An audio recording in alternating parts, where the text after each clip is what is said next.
Get closer to the door. Bye. So we'll open the meeting at 2:07.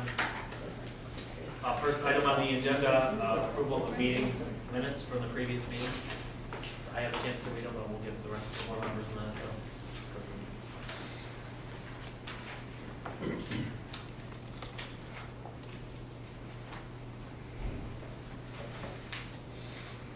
Any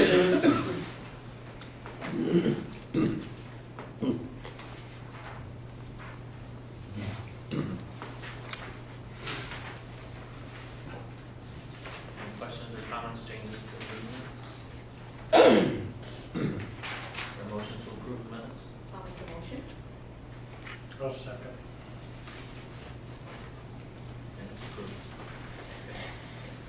Second item on the agenda is a continuation of our discussion about options to close our deficit either through revenue enhancements or expense savings. There's a couple of pages with your handouts that I passed around. The first is a summary that the members of the Finance Committee received and have, it's a summary of the items we discussed in our meeting last week, with a subtotal of the items that we either deferred or didn't discuss underneath. The other page that I gave you is an email response from the mayor with some information from legal counsel about the proposed 1% food and beverage and liquor tax, with some challenges that she thought we had around that, and then also around the property tax, not the property tax, sorry, the transfer tax, which according to the information we received would have to be passed via referendum. So initially reading those, I thought those, by the way, were our two largest potential revenue enhancements from the list last time. We had $475,000 of new revenue there, and those two items would have represented $375 of that. So that would obviously be a big hit. And Don, I see, as usual, doing your homework, you found a solution at least for the food and beverage tax. Pretty simple. It seems very simple from disclaim, it's like disclaim that Chicago read to. And yeah, the other one, I found one other neighborhood, that's the exact same thing. Basically, all they do is submit their Illinois state tax return with the return. You go, you look at the line item, make sure they put the right amount on the line item, you're done. 3 seconds worth of work, gotta be. And they submit those returns monthly or quarterly? Monthly.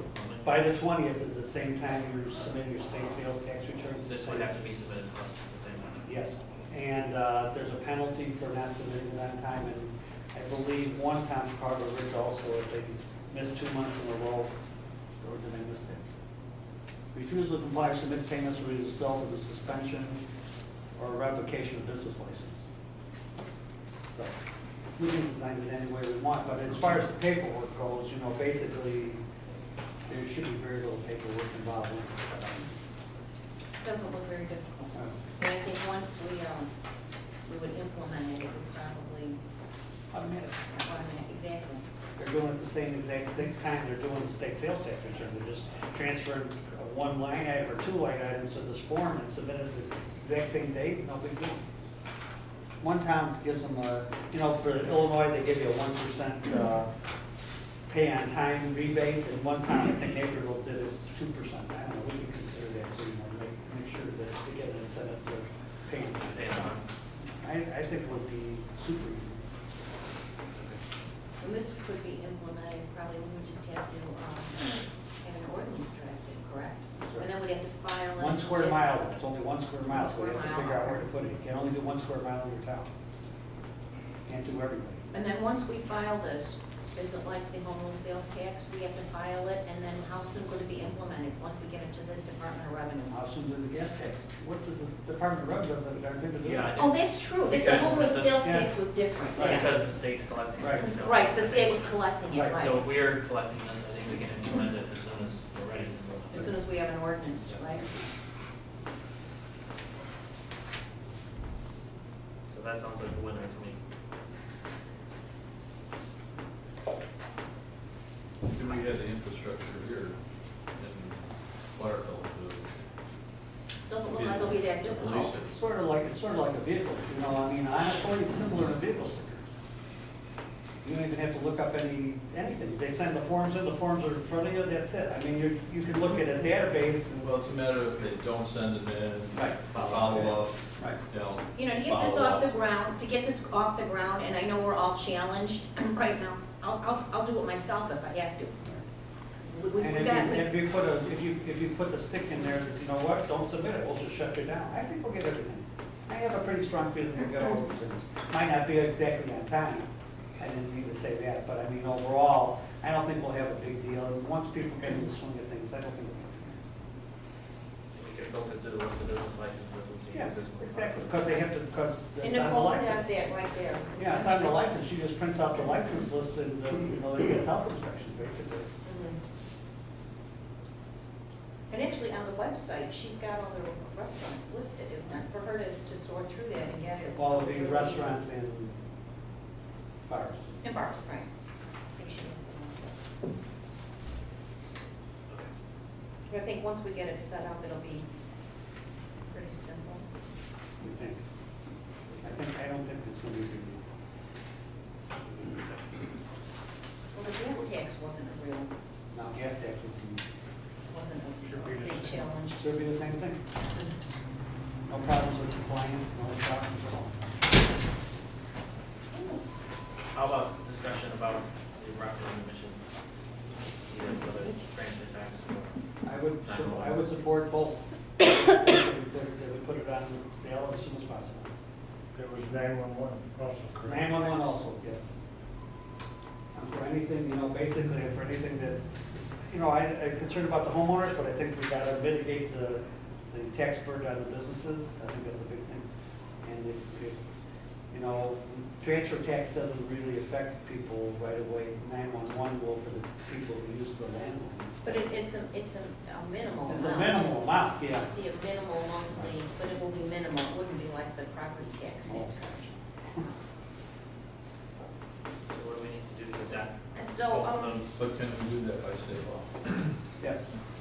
911, we do, 911 is by referendum. Telecommunications tax is by state law that is maximum, and we're at the maximum for telecommunications.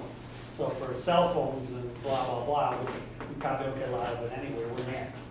But 911 is just, Is there any restriction by population? That's just for landline. just for that. do we know what type of, As far, now, we're gonna ask legal counsel. I read it, I'm not a lawyer, but I mean, overall, we can ask Bill to make sure we're right about that, but I think we're clear. I'm sorry. the 911 now, what is it, $1.25? $1.75, I don't know. Because we need to verify what that is, and then we need to verify, because, we're getting about 50% deficit in there. to We cover- want to build a cushion. Yeah, we need to build a I don't want to cushion. do this It's not again. enough. It's not enough, because we know Blue Island wants more overtime, and we're not gonna run a referendum every year. Blue Island Mhm. raises their rates, whoever we use raises their rates, you know, so I mean, building a little bit of a cushion. Okay. Is that specified by the total dollar amount? How is that? What we could ask for? You know, specified by rate. The rate? Because we don't know how many landlines there are, you know, and people obviously switch to a cell phone, okay. You're not getting it, that goes to telecommunications tax. Unfortunately, I guess, if they use it to work downtown, we don't get anything, but anyway, whatever.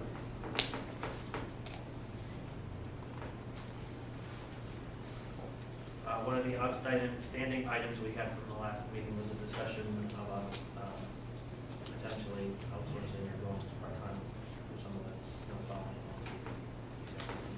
plowing. I do, but I also found out that currently the Public Works is in the process of going union with Local 150. According to the memo I received, we can't make any changes in Public Works until the contract is negotiated. I think what we should do is follow up with Mr.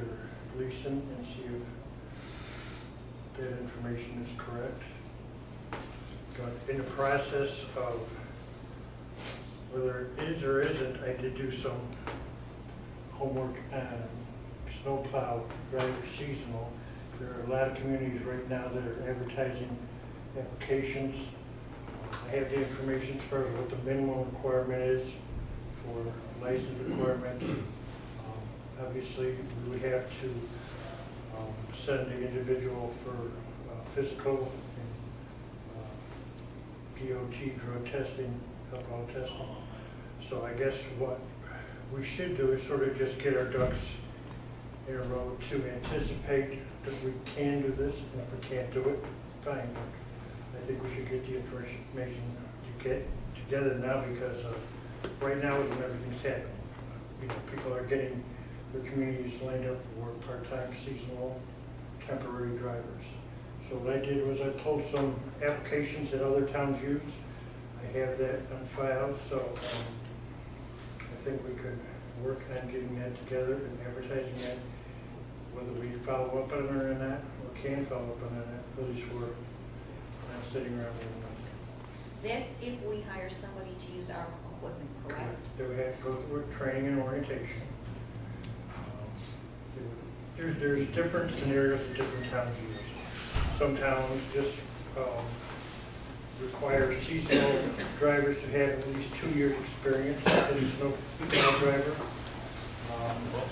They require individuals to bring in abstract of their driver's license, so that we're not doing that legwork. It's $10 to get your own abstract. Jerry, the village has been officially notified by the union that our Public Works Department is organizing. Do you have a copy of that? The mayor supposedly received a copy of it. That they're talking about it, or they got a No, meeting they saying? have representation from local 150. So the next step, I guess, would be contract, sitting down and coming up with a contract. So because of that, according to Superintendent Sperry and the letter that was received from the mayor, that we cannot change our working conditions until the contract is negotiated. So, Yes, once the village has been officially notified by the union that they are organizing. and we have been notified. So unfortunately, you know, we cannot at this time, but I don't see any reason why we still can't do our homework and follow up with it. Same thing with the part-time mechanic. You know, advertising for part-time mechanic is simple. We can get both of these things in gear, you know, and keep them ready. That one we should definitely do. I think we have that on the list. I guess my other question would be, instead of hiring part-timers to use our equipment, could we outsource some of it as another option? Could. For service. Sure, there's landscaping companies that do that. I think we would save more money by using seasonal workers. We're gonna Okay. pay more than Okay, that's my question. the part-time seasonal snowplow driver. The pay range is anywhere from $15 to $25 an hour, Okay. from the information that I looked at, so. I didn't look to see what the cost would be, but the problem with doing that is that you're signing a contract, and if we don't get snow, excuse me, Okay. we're still paying. So what you found is $15 to $25 an hour. Maybe the CDL. CDL with Class B with airbrake endorsements. And I don't know what kind of vehicles we would have that they would be using. Obviously, we'd have to sit down and come up with a training orientation and then see how we would implement that too. That would be a big thing. I mean, you can't just assume that they know how to use our equipment.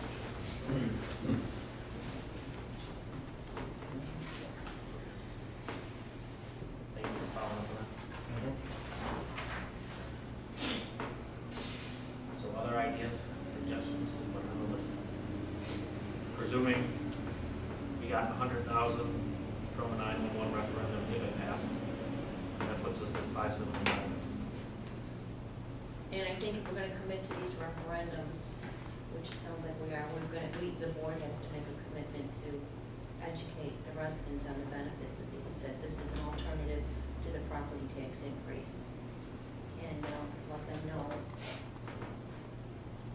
that the transfer tax is a one-time thing when they sell their home, and it's certainly not going to be anywhere near as onerous as a permanent property tax increase.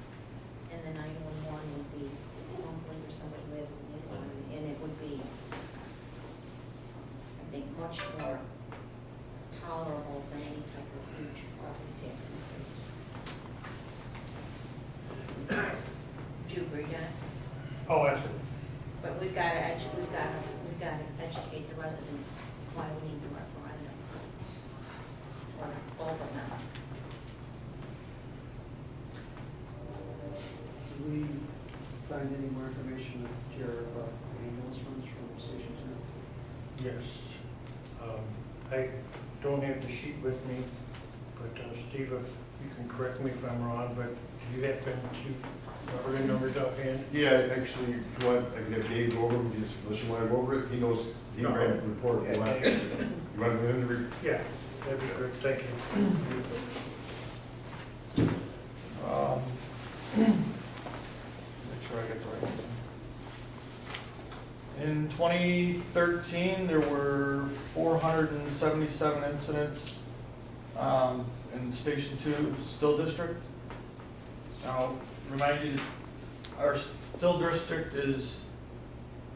it's the tracks, goes down Hamlin to 151st Street up to Central Park. That's the Still District. It's not counting Jolly Homes, Bremen, Hog Wild, the apartments across the street over there. It's just that little section over there.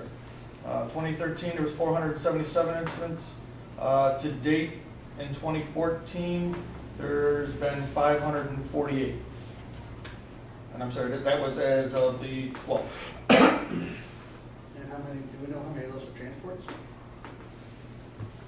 I didn't run, that's total incidents. That's structure fires, Oh, I'm ambulance sorry. calls. Okay, all right. That's how many calls we responded to in that Still District. Okay, all right, okay, so it's not just the ambulance calls. Not just ambulance. Station 2. That's Station 2 Okay. Still District. Part of the issue would be, and I think you talked about before, we would lose revenue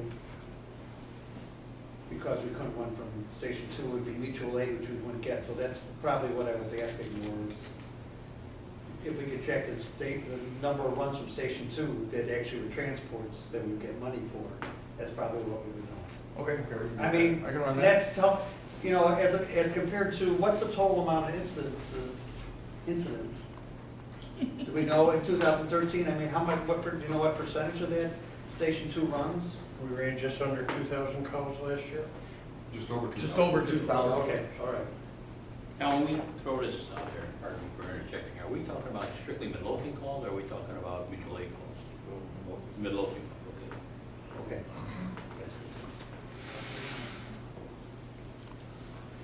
Yeah, because the cost benefit is gonna be, okay, what kind of revenue are we gonna lose? What is our response, you know, will mutual aid cover it, and also, we still have to, I looked at Martha Swift on the website, didn't Yeah, tell I me a whole know. lot. Didn't know, I've got to do some Yeah. more research Yeah, on that. just, I don't know what that means, I have no idea. Just based on the 2013 numbers, knowing that we're just over 2,000, so we're talking about 12.5% of the calls Station 2 responded to.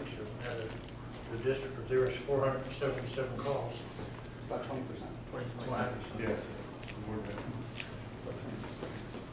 But if you have a way of tracking that, so we know how many months we have. I can get you how many ambulance calls, sure. Okay, all right. That's good.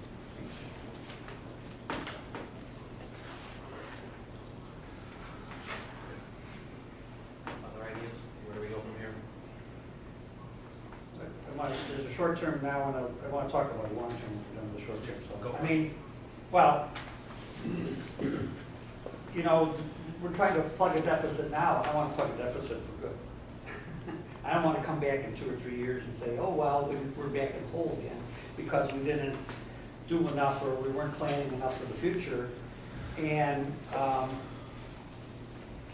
you know, I was trying to project, fool around with figures, I was trying to project what it would take to, what kind of deficit we would run each year, even if we plug this thing.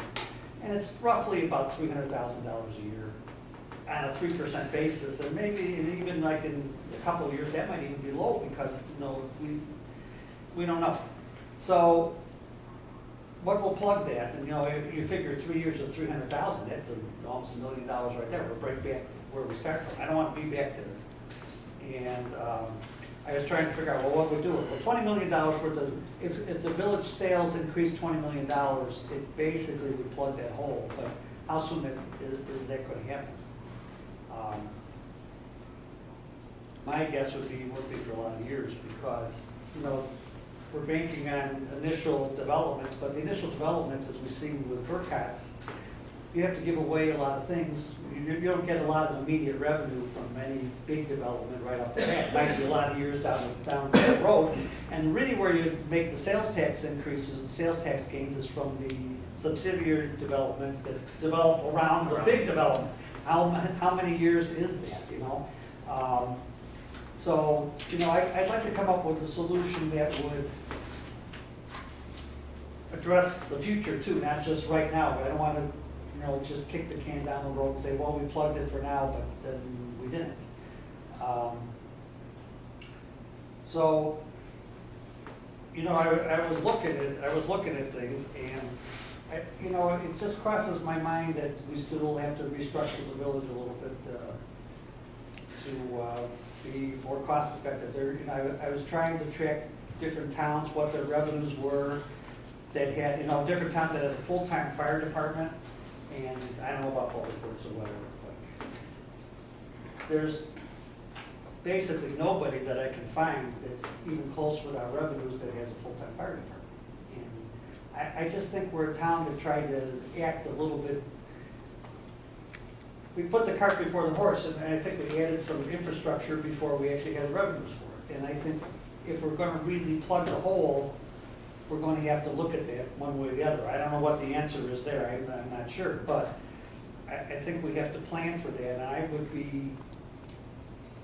won't really be willing to vote for something that is going to just plug it now and we're just going to leave it for later. I think I want to vote on something, a proposal to plug this hole, to whatever this 1 point thing is, or 1.2, or when we get the budget. Because we've asked for the budget, and the mayor's committed to give us a budget, and I think we need that before we vote. Right here, we need the budget before we vote on anything, because we want to verify what the actual deficit is for right now and what it could be in the future, maybe for next year too. Or, you know, I think that's very important. Correct. You typically, you pass a budget based on what you bring in, and you only spend what you bring in. You balance it. Right, so but even, we're given a figure now, 1.2 to 1.5 million, and we need to verify that before we can do any of these things. I wouldn't want to pass on any revenue enhancement until I really knew what the hole was we had to plug. But I mean, for the future, I think I want to plug that hole too. And I agree with you, we need a budget, because we don't have solid numbers here, and we're being asked to fill a hole, but we really don't know how big or how small that hole is. And it really is a moving target. I don't have any confidence right now until we get that budget. And I agree, we can't spend more than we're bringing in. We're trying to fill this, but we've got to come up with a permanent solution. But we absolutely need to have that Well, budget. the biggest part of that's not in spending, it's in bond payments. Well, That's already committed, and there's nothing you can do about those. well, it's a variety of things, Mike. We've got, like Don said, we've got to fix it, and we've got to Well, the fix bond it. payments I'm not saying that to not do some of these things, which helps in the long run in the total amount of cash availability. The bond payments are consistent year after year, Well, $1.5 million. yeah, actually, though, they do drop off. They start dropping off in 2021 and 2023. If we can get there, That's a we're long pretty- way down the road. Yeah, well, that's what I'm saying. I mean, you know, for the next 3 or 4 years, I'm thinking at least for the next 3 or 4 years, we got to solve some problems, because we won't have a lot of extra revenue coming in, and we'll have bills that keep on going up. So, you know, I wouldn't really be able to vote on any solution that doesn't encompass pretty much a lot of these for now and the future. I just don't want to just do something for now and just say, oh, well, we sell the property then. So I don't know where we go, I don't know where we go with that. I don't know what we want to figure out or what we want to look at. I think there's been some discussion with, you know, I've had some discussions with some of you when you thought that maybe we should look at, is there possibilities for restructuring the fire department long-term in a way of outsourcing or part-time? And I think that needs study, because I think there's pluses and minuses on that whole issue. And I don't really know if that's good or bad, but I think it's worth studying. And studying quickly, actually, to try to figure out if this is a direction that we should be going or thinking about. I don't know about public works. I don't know. I don't know of any town really outsources a lot to public works. I'm not familiar with it, so. I just think we, you know, for our size town, we're just trying to be a big city, and we don't have the revenues for it. And a lot of the towns that I'm looking at that are our size, they have a lot more part-timers, a lot more, I don't know if they have leaner staffs, I'm not sure, but I know they do have a lot more part-timers in some of the departments than we do. And we are one of the few towns that has a full-time departments in pretty much everything. So I think that's a lot of our problem. I think the South or long-term problems, we're not going to be able to get much more revenues. We're going to tax everything in sight right now. We got to look at our cost structure.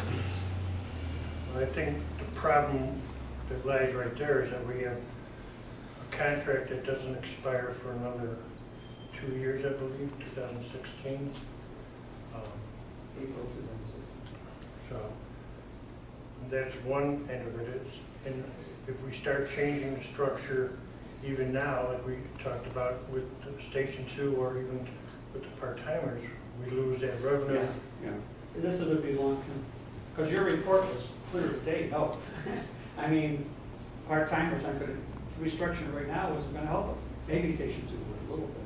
But I think we need more substantive, I think we need to study more substantial restructuring than just a little. As far as restructuring, do you have like a specific way to restructure? Well, again, the departments that I look at that are in our boat, they have some full-timers, they may have contract, fire services, and they may have part-timers or a combination of all three. But in general, if they do it, a lot of them, what they started out with part-timers, and instead of changing it over all at one time to all full-timers, or a lot of full-timers, what they did is they got revenues, they added full-timers. You know, I'm thinking of New Lenox, for example. New Lenox has all three. New Lenox Fire Protection District, they have full-timers, they have contractors, and they actually have part-timers. Right, And some they just- departments use contract medics, and I think that's what New Lenox does. Well, so that's the issue, you know, how does that work? How does the contractors actually work out? I think I reported to the board before that I thought that there was a good possibility that the contractors could be okay, but there's different contractors. But a lot of the departments our size aren't all full-time. I think that's really our problem. I mean, Midlothian, some years ago, just decided that it was going to be a bigger town, and we were going to be comparable to towns that we don't have the revenues. We don't have the resources, and we just have to face the fact that that's really what this is about. And if we can lower our cost structure a little bit, and then the revenues kick in, and the bonds drop off, we'll be fine. We'll be peachy. There won't be any big problems here, you know. But we can't keep on trying to chase revenues all the time. There's not any more revenues to chase. And I really believe that property taxes are anti-business. They're just anti-business. They are going to put some of our businesses out of business, and I think they're going to discourage a lot of businesses to come to Midlothian. Under the present proposal, you know, we're going to have a much higher tax rate than some of our neighboring towns. And, you know, the cost advantage we have right now will go away. We'll be higher. I don't think that's a good thing. So that's why I'm for trying to do some of these other taxes to try to mitigate the burden on the businesses, and try to, you know, when businesses go and they look at how much it's going to cost me to be there, you know, and that comes rent, And then they get charged common area maintenance, and they get charged property taxes. Well, if we can lower one part of the property taxes, I think we're going to get more businesses here, and I think we can keep some businesses that wouldn't be able to stay otherwise. So that's why I'm very strongly for these other ones, but we need a longer-term solution, not just to fill this right now. And I think we need to study that and make sure we know exactly what's going on and not just guess that this is a good thing to restructure this way or that way. We need to really make sure that we know exactly what we're doing. I think we need to look at some of our neighbors, and I'm not an expert on any of this, but I know that Crestwood and Posen both have a variety of, they staff with a lot of part-timers, and they seem to be able to do it successfully. That's because they're unique. What they do is, Posen is basically a training department. They have two individuals that are on hourly salary. One makes 17-something, one makes 14-something. All the Which other, department are you? this is Posen, Which department, though? I mean, fire department. okay, fine, okay. And if you look at the roster of the remaining individuals, their hourly rate runs between $11 and minimum wage. But if you also look at the individuals, those are all firefighters, paramedics that probably have less than 1 to 2 years experience. Most of them are under the age of 23. So that's where they get their personnel. It is basically a program that they start the kids right out of high school. They go through a cadet program, they go through a training program. That's how they get on the roster. They're very unique. You're not going to get that kind of service here where we're going to hire, 20, 18-year-olds and expect them to do this job the same way our current department does. That's why we need study. Right. We have to make sure we know what we're jumping into. And Crestwood is unique too, because they're right now in the process of going full-time. They're going to be paying their full-time firefighter paramedics roughly $14.80 something an hour to start out. And I believe they have a contract, or will have a contract in place, stating, or an agreement in place that they will be giving $1 a raise per year until they reach the rate of $18 an hour. Again, Crestwood is unique because they are not a full-time department, they're not a union department. So what they're able to do is pull other firefighter paramedics from other departments, which include union members. You can't take a union firefighter and have him work part-time for another union fire department, but you can in a department that's non-union. So comparing ourselves to those two departments really doesn't equal us. Crestwood runs more, probably. Because of their shopping. And seniors, they have a lot more seniors too. And that's why they're going to be having, they'll have a higher manpower per day than we do. So I think if we're going to compare ourselves to other departments, we should look at other departments that have full-time members and how do they support it with paid on call and part-time. A lot of the other people that are our side have gone to fire protection districts. I can think of like Worth just last year went to fire protection district. I think, and the other problem, and I think fire protection district is great, but I don't want to charge taxpayers more. It's nice to say, wow, we get rid of our fire department, they'll be in a fire protection district, and we balanced our budget, but the taxpayers have to pay more because we didn't really do anything as far as cutting costs. So. Right, that would be a separate taxing body. That's right. So, but the problem that lies there, and it really is a problem, we don't have anybody adjacent to Midlothian that is a fire protection district. Well, you can do single. You can do a single district. I think that we would find out that our taxes would be, for just that would be tremendous compared to. If you don't restructure. Right. It has to be both. It has to be, it's nice, we have to restructure so the taxpayer doesn't have to pay more. I'm going to make the local, you have the taxpayer pay. That's not going to happen. But these lots of studies, things you just brought up, yeah, we need to think about all this stuff. How does Tinley do? Do you know, Jerry? Tenley's firefighters make roughly the same hourly rate that our full-time firefighters. There's some individuals that make $28, $29 an hour. A lot of it is based on their years of experience. They also contract their ambulance service. So, I mean, there's different variables. Tinley relies on experience that they have within the department or bringing other people. So then if you're a firefighter 3 with a hazmat endorsement and fire officer endorsement, you're gonna make more money compared to somebody who isn't. So there's a lot of things But that then they're change. saving on benefits, that's what they're doing. I'm just saying, it's study, I don't know the answer. I know the answer, we have to live within our means, that's all I do. Well, that's why I think it's important that we look under every rock and try and figure out, different avenues. Nothing's etched in stone, but it is important that we at least review every idea. And again, if the department heads have any suggestions, I mean, we've got a short-term problem and a long-term problem. And if you can help us, we absolutely need your suggestions. Well, I think one thing that we should look at and make sure that we keep it in place, if we're able to provide services and it doesn't create an issue as far as a safety issue or hazard to our employees, that we should probably enact some type of hiring freeze and see what our minimum is that we can go by it until we at least get a handle on it. I know we just had a firefighter retire. It's going to save us a substantial amount of money. If we see that we can go 3 or 4 months without replacing him before it incurs overtime, it's going to, over exceed the salary of an individual, I think we should try that. But I think that should be something we do on all departments, not just one. You're already incurring overtime tomorrow for that.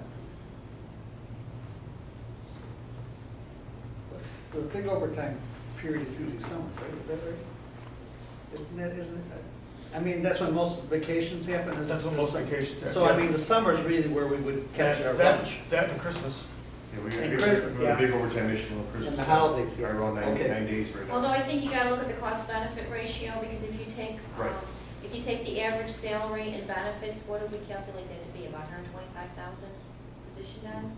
If Wow. you take in retirement and so if you incur some overtime.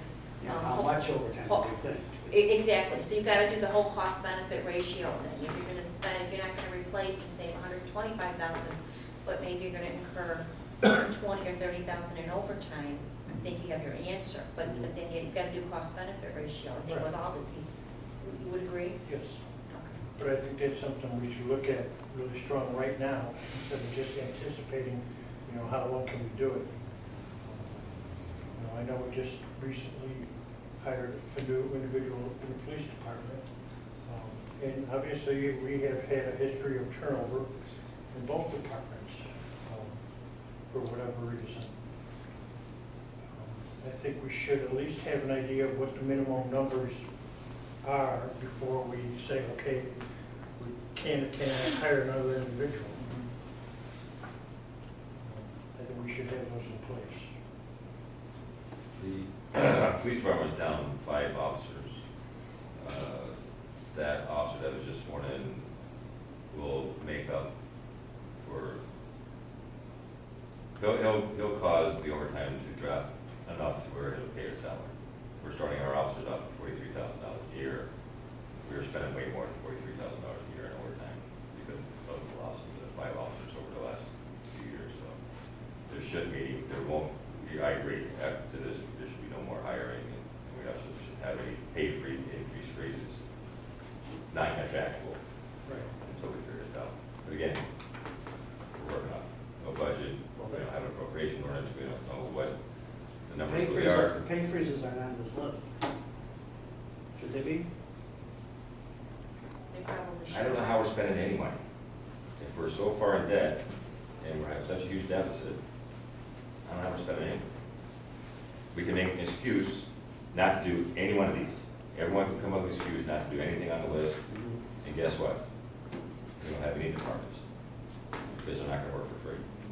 So you would suggest that that longevity increases is what you're saying? Anything that's non-contractual. and Non-contractual. How we gonna do it, I just don't know how we're spending money. Okay, so that should be on the list. I mean, for good or bad, it So should it's be. pay increases and longevity. Pardon me? Really, I mean, that's the only thing that would fall into that. Yeah, it wouldn't be anything, because step increases wouldn't be there because that's gonna be contractual based. It's longevity. Longevity would be there. Huh?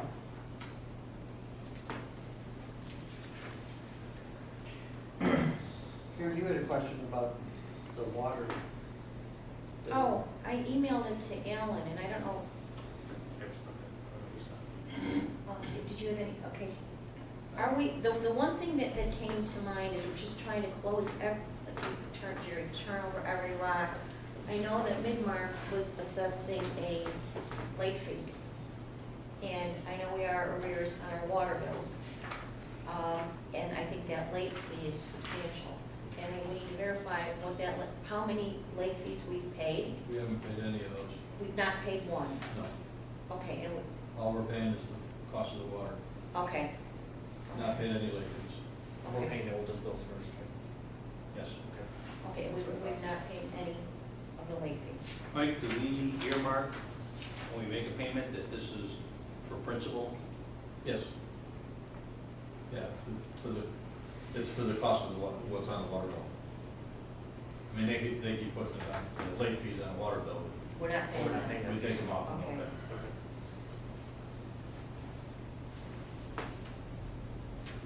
I mean, I think the last update we were paid through July. I think there was some on the bills that were made. Yeah, Maybe at least one, I think we paid off. There was one bill on there. One bill? For Midmark? Oh, I mean that we just paid? Yeah, We just We're paid. usually it's on the two list behind. of bills. Yeah, Right, we're we're a couple usually two months. behind. Yeah. Yeah. On the list of bills, we paid. Do you have the list of bills? I do. I didn't bring it. It should be on the manual, I think. Is it here? Sorry. That was on the manual.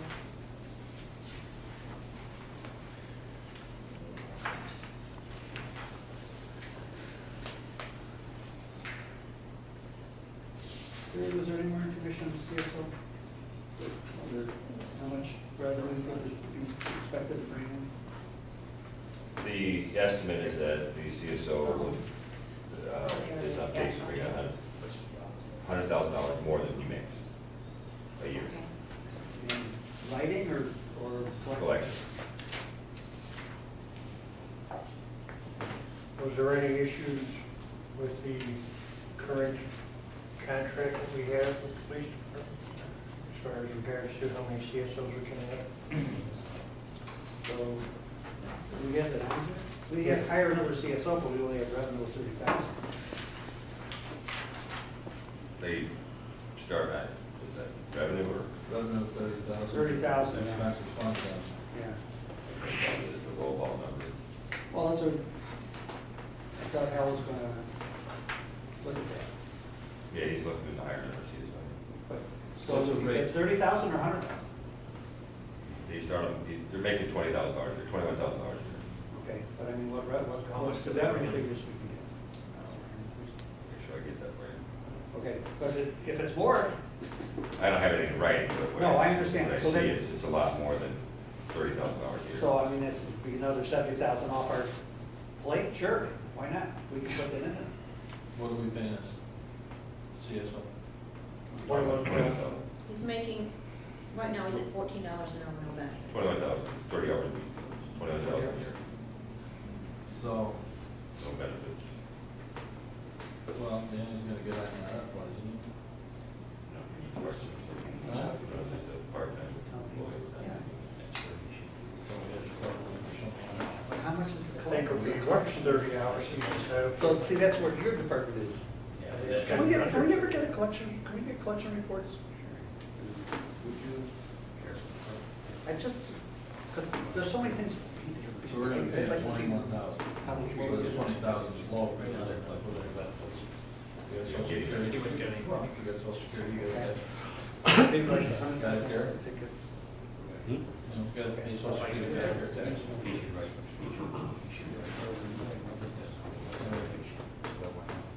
Did you, So that's part of the benefit. did you tell the rest of the board about that? Quick math, if the CSO writes one ticket an hour, and he works 6 hours a day, 5 days a week, he should write $86,000 in tickets a year. That's one ticket an hour. Now, he should be doing better than that because his sole duties are ticket writing. So we're not encumbering him by writing more than 1 hour, an hour. He's What's our collection? averaging 15 a day. Averaging 15 a day. So that's two an hour, a little over 2 an hour. And that's double the figure I gave you. So 170,000, so you're, 170,000, so you're right there, so there you go. So that's 42%. 40 and 70 is 40, 28, $16,000 in revenue. What do we $70,000. collect- what do we collect on those tickets? 41, 42%. How much?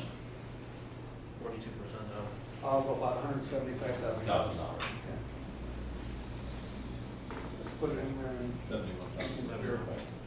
Vince is gonna give us a collection. I'll give it to you, wow, that's what the going rate is currently today. I Cool. So that, just went over it. so that brings us another, what, 50,000? Roughly. You say 71, we have 30 already in there, the 30. We get 10. Oh, yeah, I'm sorry. Yeah, you're right. Sorry, I meant on Yeah, the yeah, yeah, revenue yeah, side, yeah, too. yeah. It's another 41,000. Okay. Any comment on the collection of past due water bills, how that's affecting us, and if we could collect more in the past dues, that we would be behind on? Although I don't know if we'd be, I don't know still if we'd be still behind, because it seems like everything's, The last water Work report, I together. think, showed, I mean, they move in ebbs and flows depending on when the bill goes up and when the report is run. But I think in total, the outstanding amounts have not been, in total receivables have not moved significantly. so you think the high past dues was just basically because the bills just went up?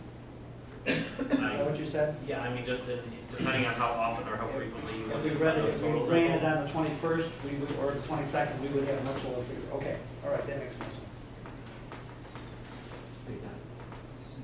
Yeah, go. Jerry, did you read the report that I gave you and the mayor about the amount of money we're saving this year on payroll in our department? No, we never got that. I don't have it with me, but even with pay adjustments to the guys who moved up without Right. replacing the guys that we lost and the lower salaries of the lower, position guys, Right, it's over $200,000. We stand to save. we didn't see that. You didn't? No. Well, we discussed it with. Well, we didn't see the figure, let's put it Right. right. We discussed It's well over We 200,000. discussed the concept, let's put that right. Do you know what the number was, Joe?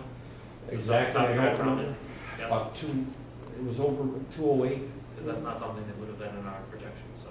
Yeah, that's what you guys are talking about, And when that's you cut our staff. with the staff we have in place, right? With the staff we have in place, and that was my projection, bringing up to the amount of money they should be making at their position, which is less than the guys that they're replacing, but still higher than what they were. Right. The whole report I gave. Well, we need to, and I talked to you last week, and I said I hadn't seen that report yet, which then you could factor into Well, this. you could actually factor more into the budget, one factor. It is, but right that's- into yeah, the budget. That's why we need the. That's why we need the budget. Yeah, because we don't, then those figures would plug into the budget and go, oh yeah, this is better than we thought. But we don't have anything at all. We have no expenditures, line item expenditures, we have no nothing. And so we're flying blind, we don't want to fly blind. We And it's wanna hard make for a the good departments decision. too, because you're not getting monthly reports to see what you're, I mean, really, we're all at a deficit without these reports, because you can't even see where you're at this year compared to last year. None of us I have think we any idea. can, I think we keep track of all of our budget items. We don't have, but when I'm talking about Work stuff because they're comprehensive, good about it. yeah, you're good about it. Yeah, we have it all. I don't, my assistant does, Paula has it back Right. there, but she But we- puts every bill we pay out. But we budget. still need the budget. We need an overall Sure, comprehensive sure. budget, Joe. So we, Yeah, the budget would tell us a lot. See, that's what, one example why we need the budget. But my point is we're stripped down to bare bones right now. We're saving that kind of money for the village. I want you to No, you're strict. And that's, Joe, that's a number that basically has come to fruition in the last, call it, 3 to 5 months. Right. Just with all the changes, Yes. Yes. maybe a few more months than that. Since, I mean, the end of over- March. Change of roles. Since Ed Henschel left, Rick left, Al left, then we replaced a few people with, at a lesser cost, Carol left and assistant. So, yeah, I got all the breakdown. It's in the report, I don't have it, I'm curious. Which we talked about the concept, Jerry talked about the concept, but when you see the figure, that's a big thing. But that's definitely not taken into account in our. Here, in our start, on your desk. Right, so. No, it's not, that's why we need the darn It's budget. part of our savings.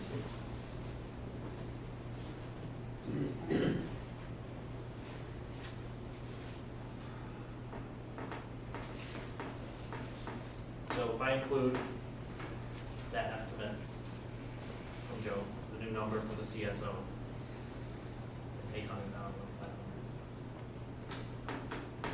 800,500 That's where we're at. on the revenue, yeah. Presuming that's all true. There's no reason to change it. Assuming you get the right money. Are there any other items things we need to put on the list of that, Dave? I've recently been dealing with Andre's medical billing about, we have a lot of past due accounts out there. Getting a collection agency in line and starting to send those out. When we originally talked about this, it was talked about only sending out non-residents. We send all of our residents for collection for water bills and parking tickets and, I don't know the number it would generate, because I don't know how many are out there. With ambulance bills, we've never, all we're doing is put the insurance rate up. Right. We haven't gone up to anybody for anything besides that. And do we know what, even on the insurances, or if it's Medicare, Medicaid, do we know what our collection rate is, percentage-wise? Total What, bills? I'll have to look and see what the percentage is, but it's, for what we're allowed,